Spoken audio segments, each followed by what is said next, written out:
If you're watching this video, you're potentially in a position where you're not really loving photography anymore. Maybe you do love photography, but you're not really sure who you are, what your style is, what your look is, what you enjoy doing in photography, because the amount of different things you could photograph are pretty much endless.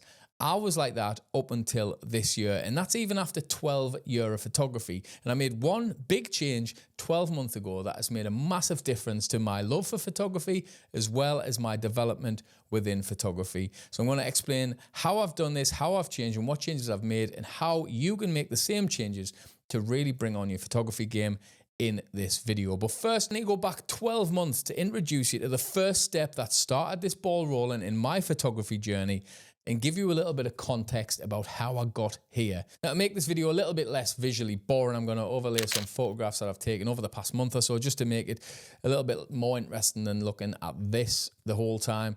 But like I say, we need to go back 12 months, because 12 months ago, I bought one of these. This is a 35mm film camera, and this isn't what I'm suggesting to do, although this is fantastic, and this was the catalyst to this whole thing, this whole change that I've made to me photography. Now, it wasn't actually this camera itself. I did get a Contax RTS2, which I loved. I shot a full roll on it. It was amazing. I had so much fun. And then when I went to get the film out, there was an issue with a rewind and I lost the entire roll of film. But that's where I made the biggest realization of probably my entire photography journey. I enjoyed it. Even though I didn't get to see the photographs, I couldn't care less. I wasn't even bothered, really. I mean, they were probably boring and a little bit poor anyway. It was my first ever roll. Early on, I was a little bit baffled because I'm thinking, why do I love shooting film so much when really the quality's worse? It's much, much more expensive. The cameras are harder to use. It's much less forgiving. And I think, if I'm honest, it's because of the limitations that it imposes on you. Now, if I'm shooting black and white film and there's some incredible colours somewhere, I just have to accept there and then that I can't photograph them colours, and I just don't dwell on it. I move on and focus on the things I can capture. And that's not a concept many of us are used to shooting digital, because often we leave the house with a bag full of lenses, probably a tripod, you've got an incredible camera, ridiculously sharp lenses. You can essentially take photographs. On my loadout, I could have taken photographs of anything from 24mm all the way to 200 easily. And that's really with just two different lenses. And that is, when you think about it, a little bit paralyzing, because when you're walking around, you can shoot a wide open vista, you can shoot wildlife photography, you can shoot all sorts of things.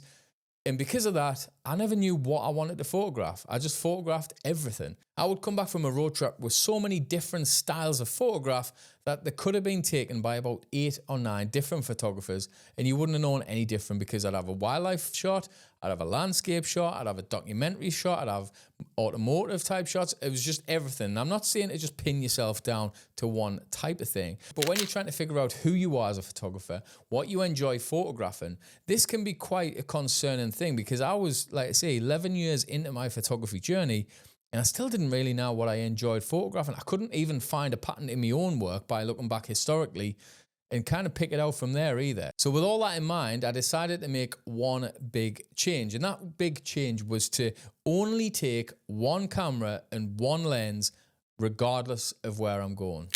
Now, I know that might sound very counterproductive, and if you're a landscape photographer and you're hiking up to the top of a mountain, you might want to take 2, 3, 4 lenses. That's entirely up to you, and that's fine. I understand that. But what I've found for me is, when I'm out somewhere, I really struggle to find a composition if I've got so many different options. So now, this is generally what I take on almost every single trip.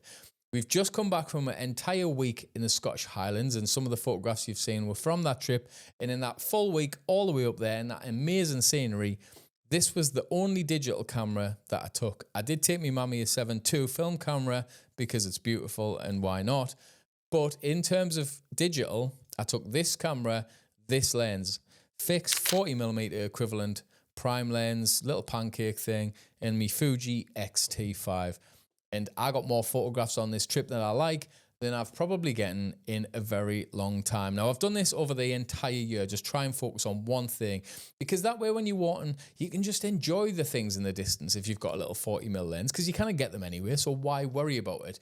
If I did have other lenses, I'd be spending more time rummaging around a backpack, switching lenses, trying to get it, putting another lens back on, and you always end up seeing something that you could shoot on a lens that you haven't currently got on when you're looking at so many different focal lengths. So what I would say, honestly, if you really want to bring on your photography game, is first off, you need to find a camera that you really love using. This for me has been a key thing. I had a Sony a7 IV, which I loved. It was great, but I didn't love the camera. I loved what it was capable of. And there's a difference to that, because I noticed with film cameras, I wanted to take them everywhere. You're 100% more likely to get a photograph of something that you like if you've got your camera than you are if you haven't brought your camera in the first place. So this I take everywhere. I also have the X100VI, which I will be honest, I definitely don't need, because I've got this and it's a very similar form factor. And I did get caught up in the hype, but it is as good as everyone says it is. It's a fantastic camera, but I probably don't need to have one, but I have. I sold all of my Sony stuff. All I have now is this Fujifilm X-T5. Got this little lens. I've got a 35mm equivalent, and I've got the 24 to 72.8 equivalent lenses, and that's it. I've sold everything else. Now, there is one more bonus step, especially if you're shooting with Fujifilm, and that is when you're shooting film, I have to make a decision. What film stock am I using? When I pop that film in, that's that for 36 shots. I have a very similar approach when I use this camera, because what I've got is I've made two different film recipes. One was initially the Reggie's Portrait, which is a fantastic Kodak Portrait looking recipe. I have changed it over the last couple of months. I don't know how much from the original I've changed it now. I can't really remember, but I kind of update it as and when I need to. And I've got one black and white. So one color, one black and white, and that's it. I don't change it when I'm taking photographs. I don't look and think, oh, that would look nice in black and white. I'm only focused on what I've currently got loaded for the entire trip out. Now, yes, you are going to miss things. And if you're working and it's your job and you've got to cover certain things, I'm not necessarily suggesting this. But if you're trying to figure out who you are as a photographer, what do you even like photographing? What style, what sort of things, what look do you like? It's going to be very hard to find that if you're looking everywhere. And that's one thing I've really noticed since I've made this change for myself is I've figured out my identity. I've figured out what I love photographing by looking at the things that I go to, the things that I normally photograph. I always try and photograph new things all the time, but there's a certain type of photograph I just always end up taking. And that's because that's what I love looking at.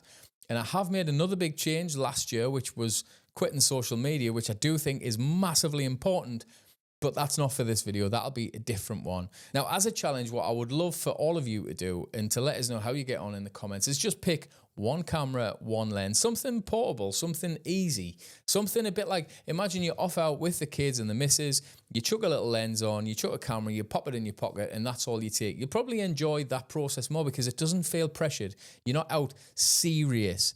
And I never go out serious anymore. I went out this morning, the lighting was crap, it was windy, I planned on making this video, and this was pretty much all I got. I've never necessarily been too concerned about having a bald patch until I've noticed just here with the way the wind's blowing that right on the crown of my head is significantly colder than the rest of my head. And it's not because my hood's come up, but it just feels like the wind's biting a little bit closer to the scalp there than anywhere else. But at the end of the day, I still enjoyed the 3 or 4 photographs that I took with this little lens and camera option. It is a bit dirty though. What have I been doing to that? So I hope this helps. I hope this helps you figure out who you are and what you enjoy. Try this as a challenge. See how you get on. And it makes things a lot simpler. Pick something up, go with it. Don't worry about what you can't capture. Just focus on the things you can.